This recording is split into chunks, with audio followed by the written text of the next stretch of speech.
Hi everybody, thank you so much for having me. I'm really excited to be here, and I also feel a pressure to be quick because I know you want to get to your, your conversations about a community practice. And I think it's obvious that a community practice is going to be useful given the feelings of frustration and urgency that you guys feel to connect with each other. So it's obvious that more opportunities like this are going to be a good thing.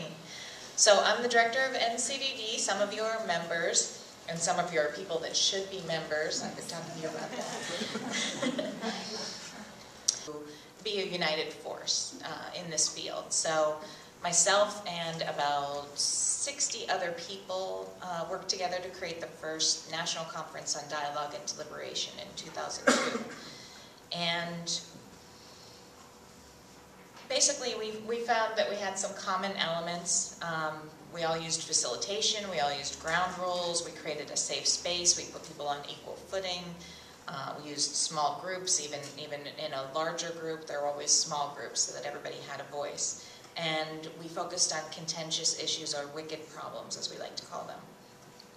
We also had some other things in common.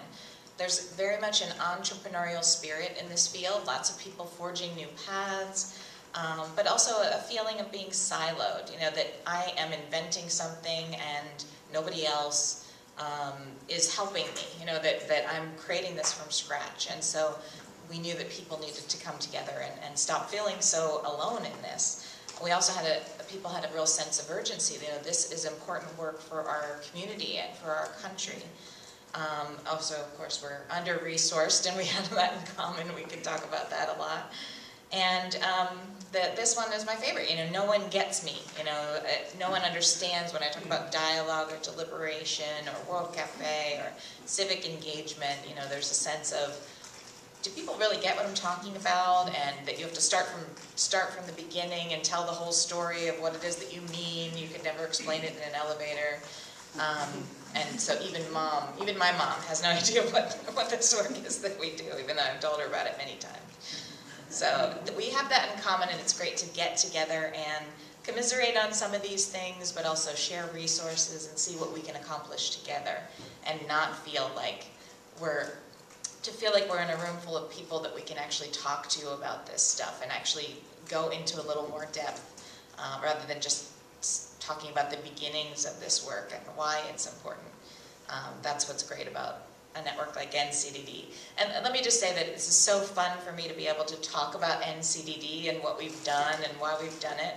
I don't usually get to toot our own horn in this way. So because you guys are thinking about establishing a local community of practice, I hope that some of these lessons from a national community of practice can be helpful.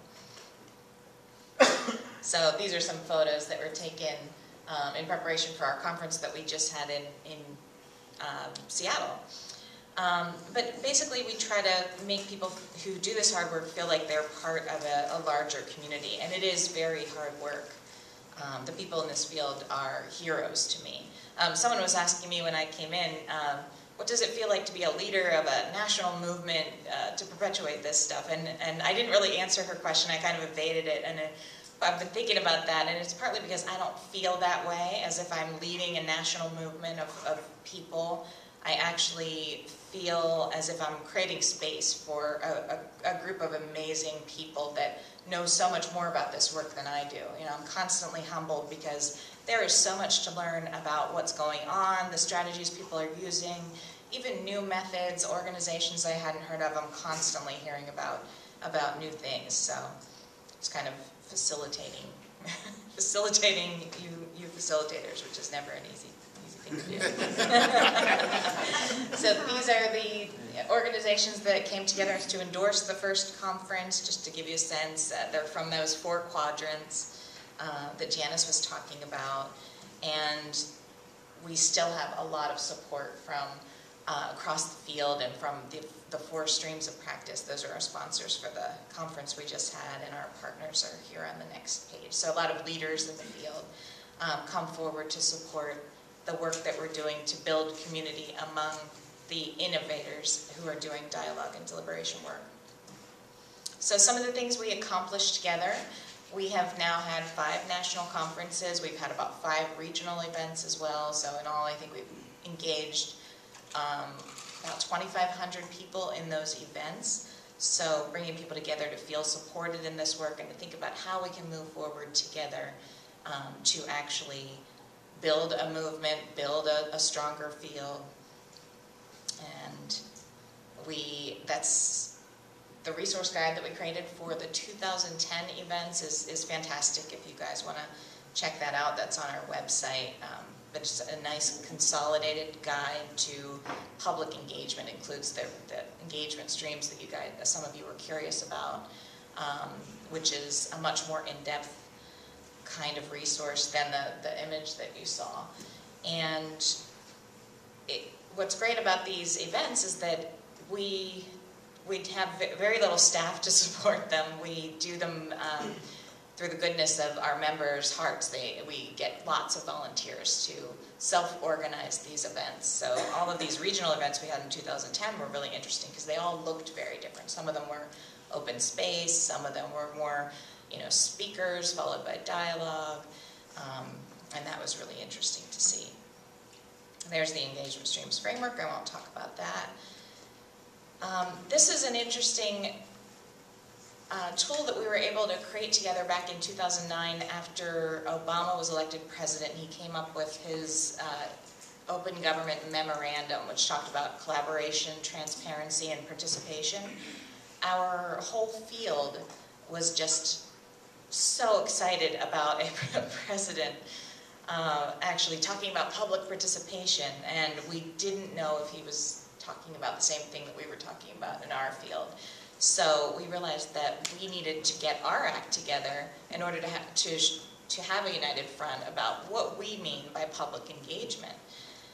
And so we had an online, it was a great collaborative process. Lots of people participated in this to think about what are our core principles for public engagement. And they came up with these 7 principles. There's actually text about each one, kind of what does it look like and what to avoid. And this is the kind of thing that a community of practice can create together using a combination of, well, in our case, it's a national network, so all the things that we did were virtual. We used conference calls and lots of email. We created a forum, and we used document sharing sites and all that stuff. But you guys are lucky because you can actually get together and create some of these things face-to-face, and then hopefully support them with online technology. Another project we did after the 2009 town halls on healthcare that were so contentious, our field realized that, and we still have this problem, we're still trying to work it out, that we don't have a great way to respond quickly to crises that are happening. We think we know so many great ways that people could be meeting, could be holding public meetings, and I just got the 5-minute warning. I have a lot more to talk about, so I'll speed up.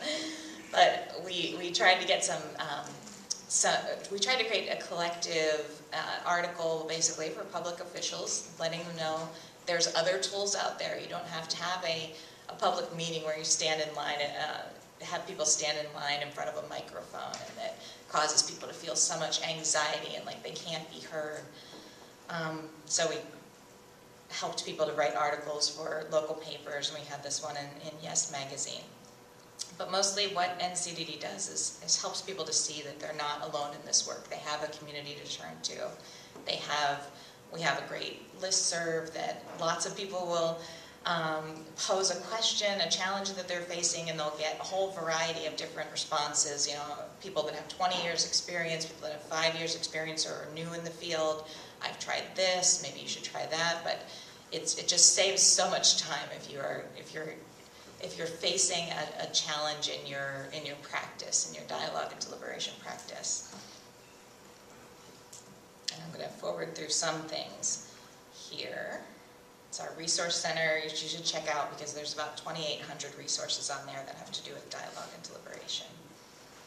Now, I wanted to talk about civic infrastructure, and super quickly, when we talk about civic infrastructure, we're really talking about the underlying structure needed to support dialogue and deliberation work, public engagement work. And this is a framework that I like to use when I think about civic infrastructure, because in our field we always talk about dialogue, we talk about building relationships, helping people learn about issues, we talk about influencing policy, moving from talk to action, but the third order goals over here are really about building a community's capacity to solve its own problems. And that's where civic infrastructure comes into play, and that's why it's so important. It's the big picture goal of all the work that we're doing in this field. And I just want to mention that the National Civic League coined the term civic infrastructure, I believe, back in 1993. And they talked about all of these challenges that communities are facing. Fewer public dollars, power is distributed widely and thinly, so the public needs to take more responsibility for issues. And I don't know if you guys are familiar with the Civic Index, but there was a question earlier about, you know, what could Chicago do? And this is one thing. I don't know if Chicago has worked on the Civic Index yet, but it measures all kinds of components of civic infrastructure, including lots of ones up there that you guys that are near and dear to your hearts. There's a great publication, new one by Matt Leininger, that I wanted to mention, and he goes into all of these different aspects of civic infrastructure. What's the name? Oh, it's called Planning for Stronger Local Democracy, if you want to write that down. And feel free to email me and ask for any of this stuff, and I'll send you links. Also, we have a new, talking about what's going on in the field related to civic infrastructure. There's a great new partnership of organizations. NCDD is involved, the Orton Family Foundation, Project for Public Spaces, and a bunch of others. There's 7 organizations altogether, but we're working on exactly what we're here to talk about. You know, how do we work together across organizations to actually build our communities and our nation's civic infrastructure. And sorry, there's some spacing problems with the titles. Carolyn Lugensmeyer also has a new book. She's the she was the director of America Speaks, and she talks about all these elements in civic infrastructure, which are more of a national framework for what is a strong democratic infrastructure include. So she includes some things like a trustworthy, fact-based media, which I think we're a little bit down the road from seeing that, but there's some really good stuff in that book. And of course, I have to mention that NCDD is in the middle of a process called the Catalyst Awards, where we're encouraging our members to compete and collaborate. It's a funny little experiment we're doing where we are funding 2 $10,000 awards for folks in our field that can actually work together on projects that advance the field. One of the categories is civic infrastructure. So you might win some money, but only if you are able to get lots of other people supporting you and getting involved in your project. I have to mention this, and then I will stop, I guess. Universities are increasingly centers for civic engagement in communities. There are so many things that universities can do for communities in this field and are doing, and I wanted to mention that because it's a great opportunity here. They're playing the role of centers for deliberative democracy. They provide facilitation training, they provide leadership development in the form of lots of students who can be informed about this work and build skills in this work. Research and evaluation support is really important. And just super quickly give you this example of John Gastel, who's on the right there. He is an evaluator who's now Penn State and was at the University of Washington, but he played a key role in evaluating the Oregon Citizens Initiative Review, which is empowered by the state legislature in Oregon, which makes it very unique in our field. And I know from the organizers of that program that if it wasn't for John Gastel's role and being legitimized by a university the way that was, it would not have been institutionalized in Oregon. So it's a great example of the importance of universities. And I had things that I was going to share about community practice, but Oh, and examples of local communities of practice that are happening across the country. If you just want to glance at those, Texas forums and Collaboration DC and different national networks having local groups. The ALA has a deliberation listserv. Fabulous Facilitators is a great group in the Bay Area to look into. And I'm here to advise you guys if you want help with figuring out what's the best way to be a local community of practice. Here's some advice, such as build on existing assets. You don't need to start anything from scratch. Obviously, there's a lot of knowledge, a lot of skills in this room. Be clear about your purposes. You can't do everything. There's so many things that you could do for this community. Of course, don't tie too closely to one approach. You don't want to be all about national issues forums or all about open space. You want to be able to represent the whole field. Create a self-sustaining infrastructure you can fall back on. That one's really important to me. I think that's one thing we've done well with NCDD is create a blog, a listserv, good social media groups, a structure that's there, and then you can engage your members using that structure whenever you need it, but it's there for you to fall back on. So an example was our book club that we recently had, which used our blog and was quite successful. We did that for Kettering. But one thing I like to do is of course prepare for cat herding. You can't really control the people in this field at all. You have to go with the flow. You have to be ready to step in to protect the community by establishing ground rules so that people feel safe to talk about their work and don't feel like this is a place for judgment. And stay human and have a personality. It's okay to be enthusiastic. It's okay to say that I feel challenged, or I don't know the answer to this question, or I made a mistake. That's very important for someone playing a convening role in this community. And just wanted to leave my email address and website. So please feel free to contact me if you want more information about any of these things. I skimmed through really quickly, and I guess I will take questions now if you have any.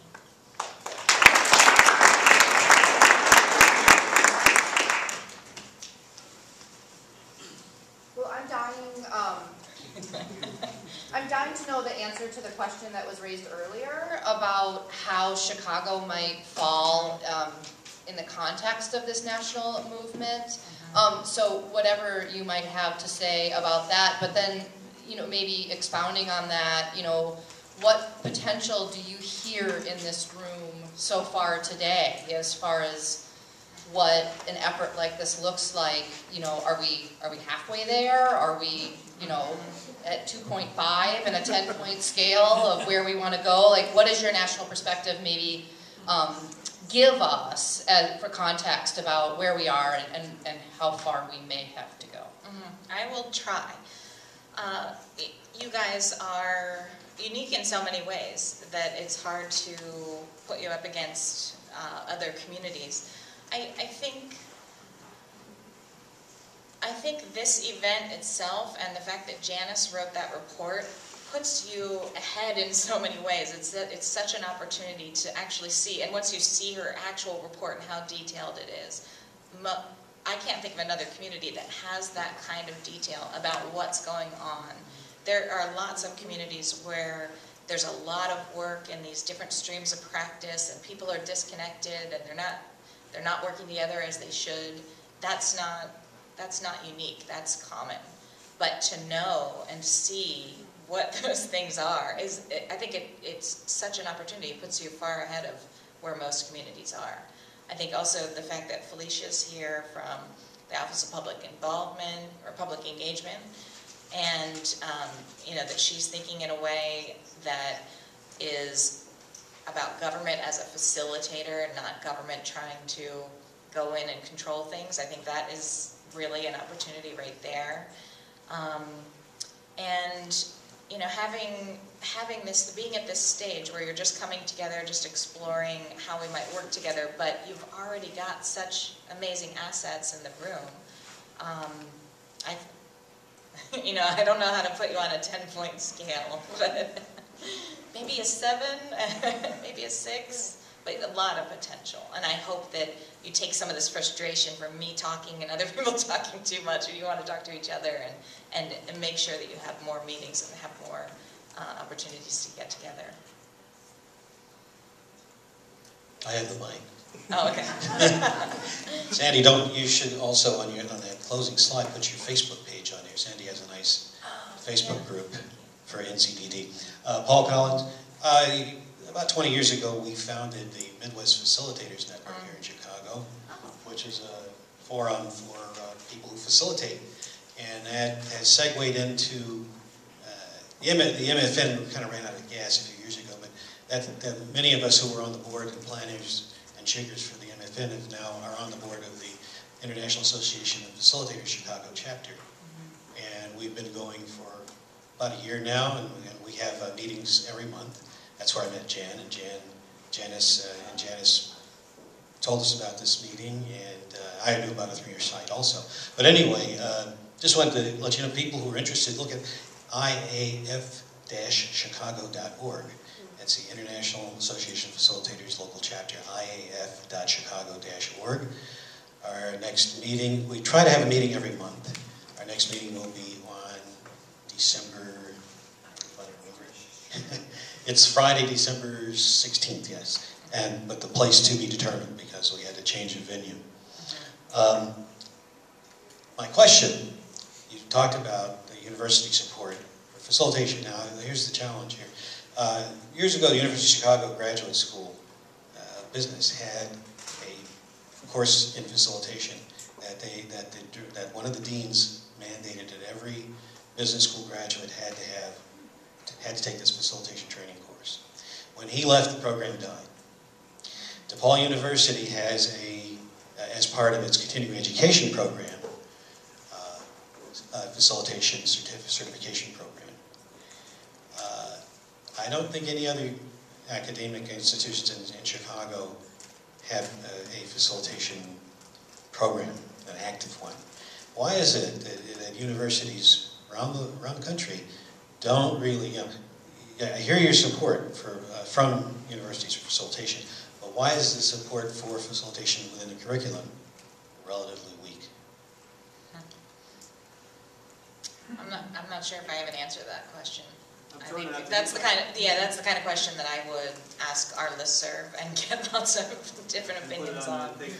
Yeah, so there might be some opinions here that people. I was going to say, my opinion about that is because universities aren't very good at engaging the community, and they're not particularly skilled at it, and there's a bit of trepidation associated with it. So I would say that and this is having been in a university for many years, that there's a trepidation associated with managing that process and bringing the genuine voices forward. So that's one thing. And I had a question that I wanted to ask, given your ability to look nationally at what's transpiring around these issues, and this is related to the conversations we have and don't have about race. And it seems to me that that part of the challenge, and I apologize, I missed Janice's presentation on her report, so she may have addressed this, I'm not sure. But part of the challenge is that we start at the reason the discussions about race are so difficult is because we start at different places. You know, I start when I have the discussion about race on the slave ship. Other people start about the discussion about race, about this park that's in decline. And I think those are two different sets of realities that have to find a confluence in order to really resolve the questions about race. And so my first question emerging from that is, what's the nature of the environment and the cultural context that has to exist in order to support that discourse? And then secondly, do you see any models nationally that may portend for some possibilities in that direction? Well, I have to mention Study Circles, which has done a lot of work in this area, especially around Aurora, long-term, work. It's now called Everyday Democracy. It used to be the Study Circles Resource Center. Are you familiar with them? I'm familiar with study circles. Okay. Not that particular. Okay. Well, if you go to the Everyday Democracy website, you'll find a lot of resources on how to bring people together across communities, large groups of people, to talk about race-related issues. And they're one of the more skilled organizations at dealing with race issues. You can also talk to the YWCA. They've done a lot of race dialogue over the years. Your other questions are also things I would throw out to people that have done this work on the ground. There's got to be a lot of opinions about that. My background is, I came into this from an interest in race relations and from some involvement in race dialogue. And I interviewed a whole bunch of people, about 75 people that had done race dialogue during President Clinton's initiative on race back in the late 90s.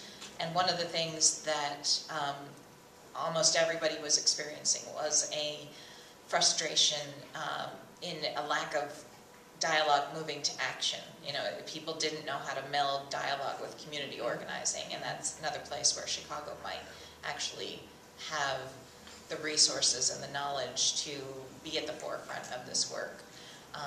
But basically, white folks were really thrilled with the race dialogues and wanted to just keep it going and keep it going. We're learning so much, and African Americans felt like, let's do something. You know, we talk about race all the time. We don't need to have more conversations about race. We need to get something done.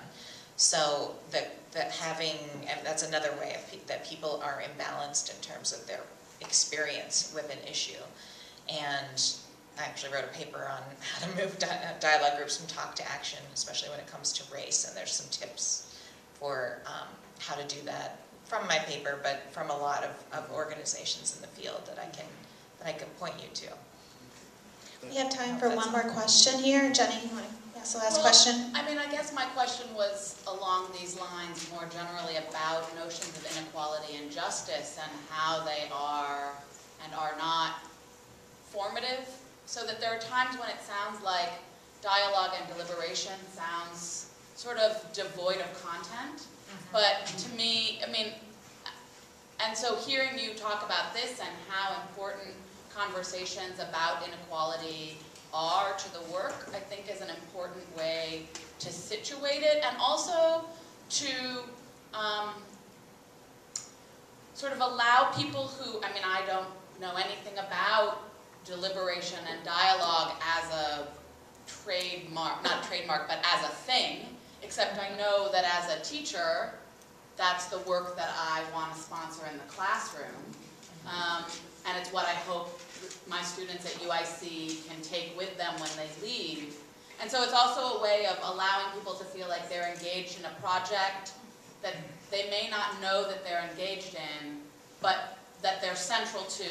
And so figuring out how to balance that, to me, is what matters. So I was really interested to hear this point about how racism is navigated. I mean, there are all of these practices, whether it's you know, resolution counseling, which has really been central to the way anti-racist work has happened over the last 2 decades. But all of these practices, which are very much related, they're sort of kissing cousins, so that people can feel like, just to get to Breeze's question, that just because we don't have a community of practice by name doesn't mean we don't have a community of practice by practice.